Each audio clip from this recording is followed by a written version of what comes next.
नमस्कार, मैं हूं रसिका पांडे। आप देख रहे हैं देश के दिल से। देश का दिल यानी मध्य प्रदेश की तमाम बड़ी खबरों से इस बुलेटिन में हम आपको रूबरू कराएंगे और बुलेटिन की शुरुआत इस वक्त की बड़ी खबर के साथ करेंगे। मध्य प्रदेश में नर्सिंग घोटाला जिस पर लगातार अपडेट आ रहा है, इस वक्त की बड़ी खबर नर्सिंग फर्जीवाड़े से जुड़ी हुई हम आपको बुलेटिन में सबसे पहले बताते हैं। जहां सूटेबल पाए गए नर्सिंग कॉलेजों की दोबारा जांच कराई जाएगी। जो नर्सिंग कॉलेज जांच में सूटेबल पाए गए हैं, फिट पाए गए, उनकी फिर से जांच होगी। 169 नर्सिंग कॉलेजों की दोबारा जांच कराएगी सीबीआई। वहीं नर्सिंग कॉलेज फर्जीवाड़ा मामले में हाईकोर्ट सख्त लॉ स्टूडेंट एसोसिएशन के आवेदन पर हाईकोर्ट ने निर्देश जारी कर दिया है और पूरी जांच प्रक्रिया की वीडियोग्राफी कराने के आदेश भी दे दिए हैं।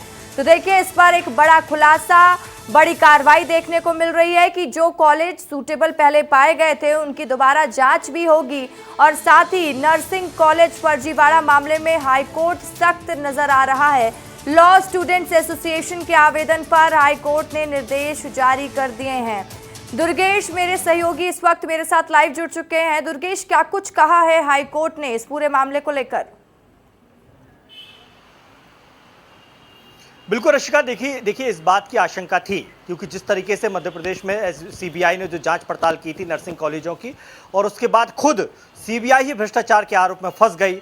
2 से 3 अधिकारी जो है इस मामले में सस्पेंड हो चुके हैं, कार्रवाई चल रही है और ये बात निकलकर सामने आई कि इन्होंने नर्सिंग कॉलेजों से मोटी रकम लेकर उन्हें सुटेबल कैटेगरी में डाल दिया, यानी कि जो खामियां उन नर्सिंग कॉलेजों में थी उसे छिपा दिया गया। जबकि पूरी ईमानदारी के साथ लंबे समय से संघर्ष यही किया जा रहा था कि सीबीआई से इस नर्सिंग घोटाले की जांच होना चाहिए, लेकिन जब सीबीआई करप्ट निकल गई तो सवाल खड़े हो गए। और यही वजह है कि आज जब इस पूरे मामले पर सुनवाई हुई तो जो मुख्य याचिकाकर्ता है विशाल बघेल, लॉ एसोसिएशन के एडवोकेट के, उन्होंने ये बात हाईकोर्ट के सामने रखी कि ये बहुत गलत हुआ है क्योंकि जिनके भरोसे, जिनकी ईमानदारी पर हमने गर्व कर कर सीबीआई जांच की मांग की थी, उन्होंने ही भ्रष्टाचार करके नर्सिंग कॉलेजों को खुली छूट दे दी और उन्हें सुटेबल बना दिया। निश्चित तौर पर इस पूरे मामले पर हाईकोर्ट ने भी बेहद गंभीरता दिखाई है और यही वजह है कि एक बार फिर इस पूरे मामले की जांच पड़ताल की बात की है, लेकिन इस बार जांच थोड़ी सी अलग होगी क्योंकि इस बार हाईकोर्ट ने निर्देश दिए हैं कि इस पूरे मामले पर जिला मजिस्ट्रेट जांच के दौरान साथ रहेगा।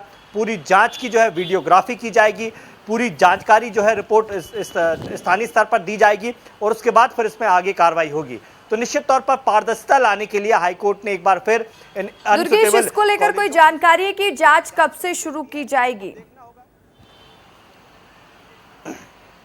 देखिए, जल्द से जल्द शुरू होगी क्योंकि हाईकोर्ट ने आज ऑर्डर जारी कर दिया है और निर्देश दिए हैं कि जल्द से जल्द इस पूरे मामले पर फिर से जांच की जाए क्योंकि 169 तकरीबन नर्सिंग कॉलेज हैं जो सुटेबल सीबीआई ने दिए थे और ऐसे में एक बार फिर उनकी जब जांच पड़ताल होगी तो बहुत सारे सवाल, बहुत सारे परतें भी उभरेंगी। तो निश्चित तौर पर इस पूरे मामले पर अब जल्द से जल्द जो है कार्रवाई शुरू होगी क्योंकि जिस तरीके से हम देख रहे हैं कि मध्य प्रदेश सरकार भी नर्सिंग कॉलेजों के खिलाफ मोर्चा खोल दिया है, इसलिए इस पूरे मामले पर जब हाईकोर्ट ने आज आदेश दिया है तो हाईकोर्ट भी सख्त नजर आ रहा। अब देखने वाली बात होगी कि आगे क्या कुछ कार्रवाई होती है और कितने और परते खुलते हैं इस पूरे मामले में। तमाम जानकारी के लिए दुर्गेश, शुक्रिया आपका। तो देखिए, मध्य प्रदेश के नर्सिंग कॉलेज जो जांच में भी सही पाए गए हैं उनकी फिर से जांच होगी। दुर्गेश मेरे सहयोगी भी बता रहे थे कि हाईकोर्ट ने क्या कुछ आदेश जारी किया है। आपको बता दें कि मध्य प्रदेश सरकार ने मंगलवार को 66 नर्सिंग कॉलेजों की मान्यता रद्द कर दी है और ये कार्रवाई हाईकोर्ट के निर्देश पर की गई है और ये सभी कॉलेज इंडियन नर्सिंग काउंसिल यानी कि INC के मानकों पर की गई सीबीआई जांच में अनफिट पाए गए हैं। सरकार ने संबंधित नर्सिंग कॉलेजों को सील करने की कार्रवाई के निर्देश जारी किए और संबंधित जिले के कलेक्टर्स को ये निर्देश दिए। इसके लिए आयुक्त चिकित्सा शिक्षा के कलेक्टरों को अनफिट नर्सिंग कॉलेजों की सूची भेज दी गई है। वहीं सूची में 6 कॉलेज भोपाल के शामिल हैं। तो वहीं सोमवार को इंदौर में जिला प्रशासन ने 5 नर्सिंग कॉलेजों को सीज किया था, यानी बंद कर दिया था। जिस जिले के कितने कॉलेज सरकार सील करेगी आप स्क्रीन पर देख सकते हैं कि कौन से जिले के कितने नर्सिंग कॉलेज हैं जो बंद हो जाएंगे। पहली बार 2020 में नर्सिंग घोटाले का खुलासा हुआ। कागजों पर चलने वाले कॉलेज को मान्यता देने के आरोप लगे। नर्सिंग कॉलेजों की मान्यता का मामला हाईकोर्ट पहुंचा तो राज्य नर्सिंग काउंसिल ने 18 से ज्यादा कॉलेजों की मान्यता रद्द की। वहीं हाईकोर्ट ने सीबीआई को अक्टूबर 2022 में मामले की जांच सौंपी कि सीबीआई पूरे मामले की जांच करेगी। सीबीआई को 364 कॉलेजों की जांच के आदेश दिए गए। वहीं सीबीआई ने जांच के लिए 7 टीम भी तैयार की। सीबीआई ने 73 कॉलेजों में कमियां और 66 कॉलेजों को अयोग्य बताया। वहीं सूटेबल लिस्ट में बिना इंफ्रास्ट्रक्चर व फैकल्टी वाले कॉलेजों को भी शामिल किया गया, यानी जिन कॉलेज में ना तो इंफ्रास्ट्रक्चर है और ना ही कोई फैकल्टी है, उन कॉलेजों को भी सूटेबल लिस्ट में शामिल कर दिया गया। भ्रष्टाचार देखिए कि किस तरीके से हो रहा था। वहीं सीबीआई अधिकारियों ने ही पैसे लेकर अनफिट कॉलेजों को फिट दिखा दिया।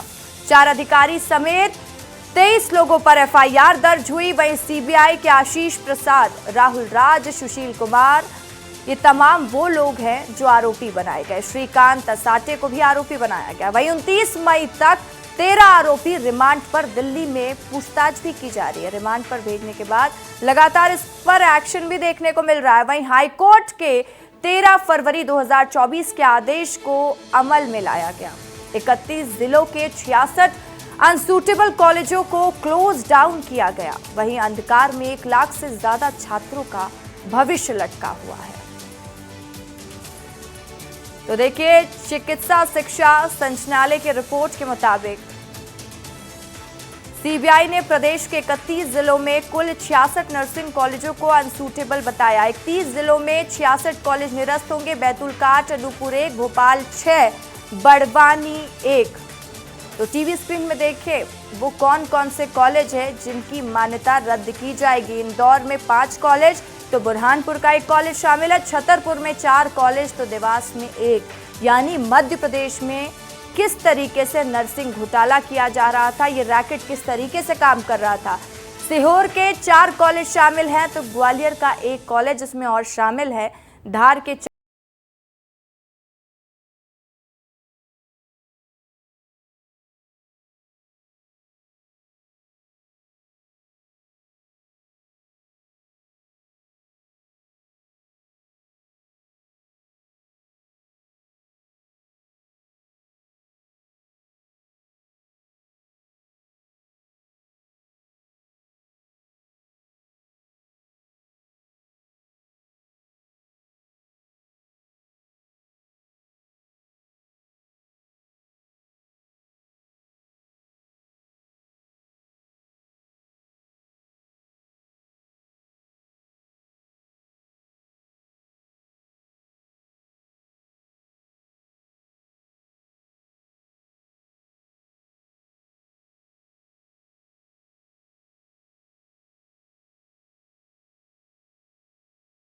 मुताबिक सीबीआई ने प्रदेश के 31 जिलों में कुल 66 नर्सिंग कॉलेजों को अनसूटेबल बताया है और इनमें सबसे ज्यादा 8 कॉलेज बैतूल जिले के हैं। वहीं भोपाल दूसरे स्थान पर है।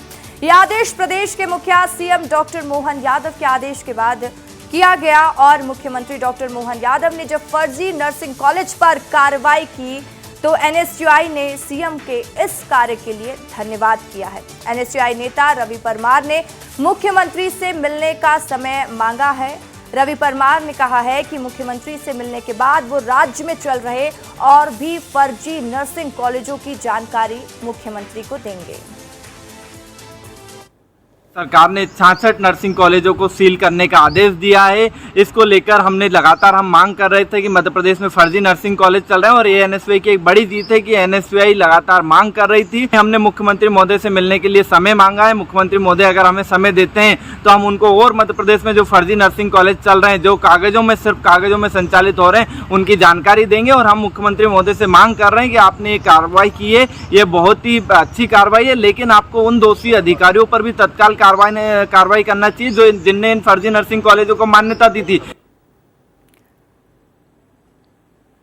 बता दें कि मान्यता निरस्त होने से स्टूडेंट्स पर कोई असर नहीं होगा। संबंधित नर्सिंग कॉलेजों के students Madhya Pradesh medical university द्वारा कराई जा रही नर्सिंग परीक्षा में शामिल हो सकेंगे, लेकिन इनको अपनी आगे की पढ़ाई मान्यता प्राप्त नर्सिंग कॉलेज से ही करनी होगी। तो चलिए खबरों में बढ़ते हैं आगे, बात करते हैं मध्य प्रदेश के लोकसभा चुनाव के नतीजे के बाद 3 बड़े नेता प्रधानमंत्री मोदी की कैबिनेट में नजर आ सकते हैं। पूर्व मुख्यमंत्री शिवराज सिंह चौहान, केंद्रीय मंत्री ज्योतिरादित्य सिंधिया, बीजेपी के प्रदेश अध्यक्ष विष्णु दत्त शर्मा को कैबिनेट में जगह दी जा सकती है। चलिए अब हम आपको समझाते हैं। शिवराज सिंह चौहान के बारे में बताते हैं, जो कि 4 बार के मुख्यमंत्री रहे हैं, विधानसभा चुनाव के हीरो कहे जाते हैं। संगठन या सरकार में मिल सकता है बड़ा पद, ये माना जा रहा है। साथ ही प्रदेश के साथ ही देश की राजनीति के बड़े नेता हैं, तो बड़ी पद की भी उम्मीद है। अब देखिए आगे नतीजों के बाद क्या होता है। ज्योतिरादित्य सिंधिया के बारे में बात कर लेते हैं। फिर केंद्र सरकार में मंत्री बन सकते हैं सिंधिया। भविष्य की पूंजी के तौर पर पार्टी कर रही है इस्तेमाल और बीजेपी में आने के बाद बढ़ा है सिंधिया का कद। साथ ही अब वी.डी. शर्मा, मध्य प्रदेश बीजेपी अध्यक्ष, इनकी भी बात कर लेते हैं। वी.डी. शर्मा केंद्रीय मंत्री बन सकते हैं, केंद्र में जगह दी जा सकती है। वी.डी. शर्मा की बड़ी जीत सुनिश्चित है। वहीं प्रदेश के संगठन की राजनीति से विदा ले सकते हैं, ये भी जानकारी मिल रही है। वहीं नेताओं ने अपनी तैयारी पूरी कर ली है, जिस पर कांग्रेस ने तंज कसा है। पार्टी का क्या कुछ कहना, वो भी आपको बताते हैं कि पहले भी कई नेताओं के शेरवानी सूट सिले, लेकिन वे पहन नहीं पाए। देखिए, शेरवानी इनकी पहले भी सिली थी, पहले मुख्यमंत्री पद के लिए सिली थी। वी.डी. शर्मा जी की, गोपाल भार्गव जी की भी शेरवानी सिली थी।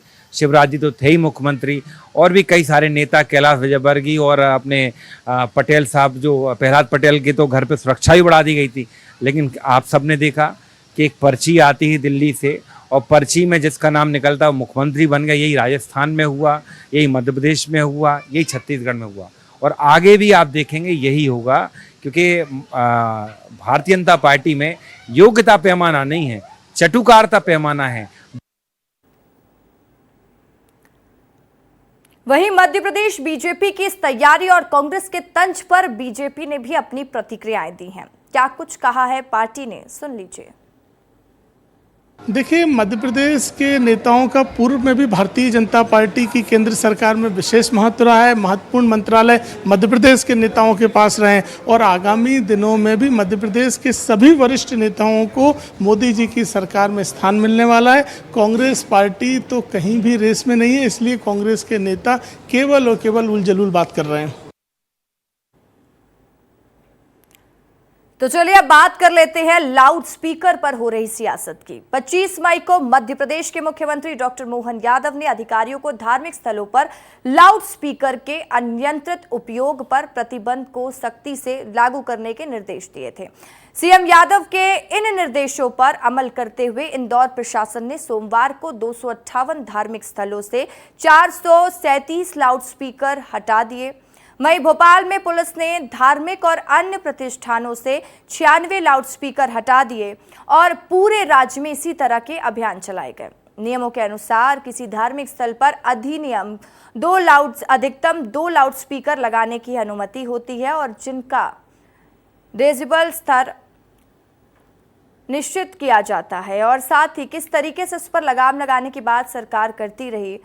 औद्योगिक क्षेत्र में दिन में 75 डेसिबल और रात में 70 डेसिबल तक सीमित। वाणिज्य क्षेत्रों में दिन में 65 और रात में 55 डेसिबल सीमित है। तो आवासीय क्षेत्र में दिन में 55 डेसिबल और रात में 45।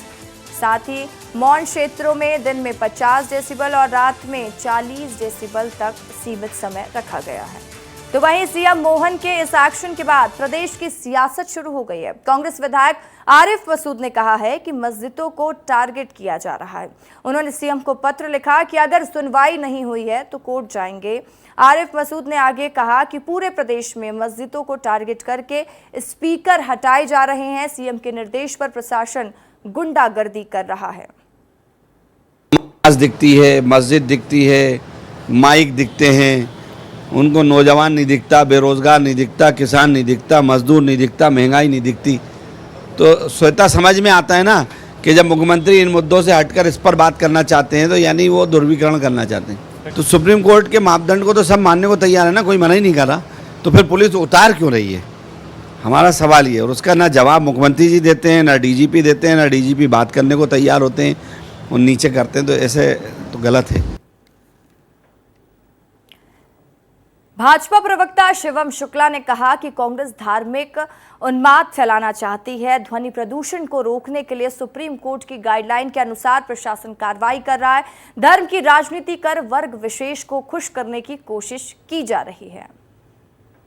जो जाति देख करके, धर्म देख करके भोपाल में उपद्रव फैलाते थे, हिंसा फैलाते थे, जिनके ऊपर जिला बदर की कार्रवाई की गई थी। कांग्रेस ने स्वयं उनको लंबे अरसे तक अपनी पार्टी से निष्कासित रखा है। आरिफ मसूद का तो पूरा चरित्र ही धार्मिक उन्माद से भरा हुआ रहा है। उनकी राजनीतिक शैली में ही हम देखते हैं कि लगातार सनातन को टारगेट करने वाली उनकी राजनीति केंद्रित रहती है। तो स्वाभाविक तौर पर आरिफ जी के इस प्रकार के बयानों से मध्य प्रदेश का सौहार्द नहीं खराब होने वाला है। मध्य प्रदेश के न्यायप्रिय मुख्यमंत्री जी ने एक आदर्श निर्णय लिया है कि जहां पर भी ध्वनि विस्तारक यंत्र लगा करके आम जनजीवन को परेशानी उत्पन्न की जा रही है तो उसको उतारा जाए और पूरी तरीके से धार्मिक जो अपनी परंपरा है, मान्यता है, उसको व्यक्तिगत सीमाओं के भीतर एक्सप्लॉइट किया जाए और उसका किसी भी रूप में जो एक सामाजिक ताना बाना है उसका बिगाड़ने के लिए दुरुपयोग न होने पाए। सरकार की कोशिश है ध्वनि प्रदूषण नियंत्रण अधिनियम का अनुपालन सुनिश्चित किया जाए और सार्वजनिक व्यवस्था बनाए रखी जाए, लेकिन सियासत है कि मानती ही नहीं है। और अब बात कर रहे हैं प्रदेश में हो रही व्यवस्थाओं की बैठकों पर। प्रदेश के सभी नगरीय निकायों और पंचायतों में नदी, तालाब, कुआं, बाड़ी और अन्य जल स्रोतों के संरक्षण और पुनर्जीवन के लिए 5 जून से प्रदेश में विशेष अभियान चलाया जाएगा।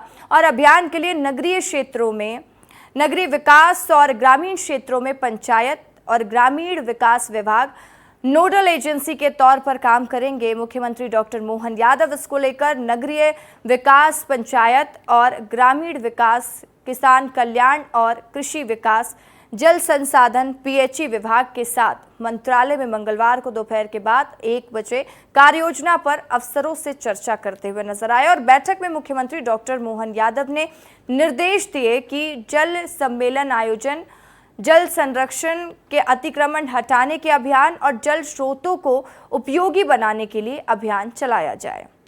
वहीं सीएम डॉक्टर मोहन यादव ने क्या कुछ निर्देश दिए हैं, ये भी आपको विस्तार से बता देते हैं। शहर और ग्रामीण क्षेत्रों में सार्वजनिक प्याऊ संचालित हो, कहीं भी पेयजल की समस्या नहीं होनी चाहिए, ये प्राथमिकता है। तेज गर्मी से बचाव के लिए शेड और छाव की व्यवस्था हो। ग्रीन नेट और वाटर स्प्रे से गर्मी से लोगों को राहत दिलाई जाए। स्थानीय निकाय सक्रिय भूमिका निभाएं। तो ये तमाम चीज कही है डॉक्टर मोहन यादव मध्य प्रदेश के मुख्यमंत्री ने कि लोगों को जल मिल सके, लोग गर्मी से बच सके। अब बढ़ते हैं आगे, बात करते हैं सागर की। सागर के बरौनिया नैनागीर की घटना है, जहां उसके बाद प्रदेश कांग्रेस कमेटी के अध्यक्ष जीतू पटवारी अंजना अहिरवार के परिवार से मिलने पहुंचे। परिजनों ने उन्हें घटना के समय का वीडियो और दस्तावेज दिखाया। साथ ही अंकित ठाकुर के नाम एफआईआर में जोड़ने के मामले में सीबीआई जांच करने की मांग भी करते हुए वे नजर आए। जीतू पटवारी ने परिजनों से कहा कि राहुल गांधी के कहने में मैं यहां आया हूं, आगे वे भी आ सकते हैं। पटवारी ने इसके बाद कांग्रेस के पूर्व राष्ट्रीय अध्यक्ष राहुल गांधी से पीड़ित परिवार के सदस्यों की फोन पर बात करवाई है। वही थी और अभी हमारी बहन की राजीनामा पे गवाह बना रहे थे, तो जो एक गवाह था राजेंद्र, उसकी भी हत्या हो गई और हमारी बहन को भी मरवा दिया इन्होंने।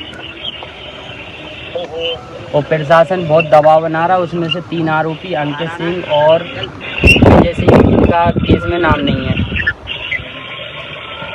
अच्छा, ऐसे करिए, आप पूरा जीतू को समझा दीजिए जी, हम आपके साथ खड़े हैं, घबराइए मत। जी जी। और जो भी आपको जरूरत होगी मदद की, हम आपकी मदद कर लेंगे, ठीक है? जी ठीक, okay, thank you. Rahul Gandhi ठीक बेटा, अब चलो तेरी मदद।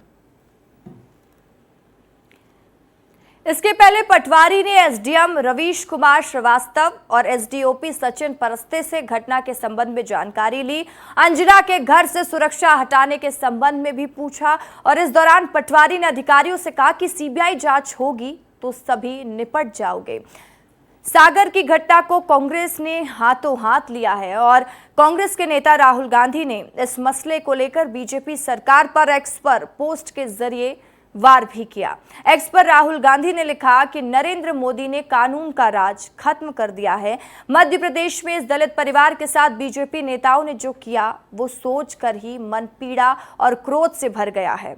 वहीं कांग्रेस महासचिव प्रियंका गांधी ने इस मामले में सवाल उठाए हैं। उन्होंने अपने एक्स अकाउंट पर लिखा, घटना दिल दहला देने वाली है। पूर्व सीएम कमलनाथ ने भी सोशल मीडिया पोस्ट में कहा, क्या मध्य प्रदेश में अब दलित होना गुनाह हो गया है? तो इस मामले में कांग्रेस पार्टी लगातार हमलावर है और भारतीय जनता पार्टी को घेरने में लगी हुई है। बता दें कि मध्य प्रदेश के सागर जिले के गांव बरोदिया नौनागीर में दलित युवती अंजना अहिरवार द्वारा छेड़छाड़ की शिकायत से भड़के गुंडों ने युवती के भाई नितिन अहिरवार की पिछले साल अगस्त महीने में हत्या कर दी थी।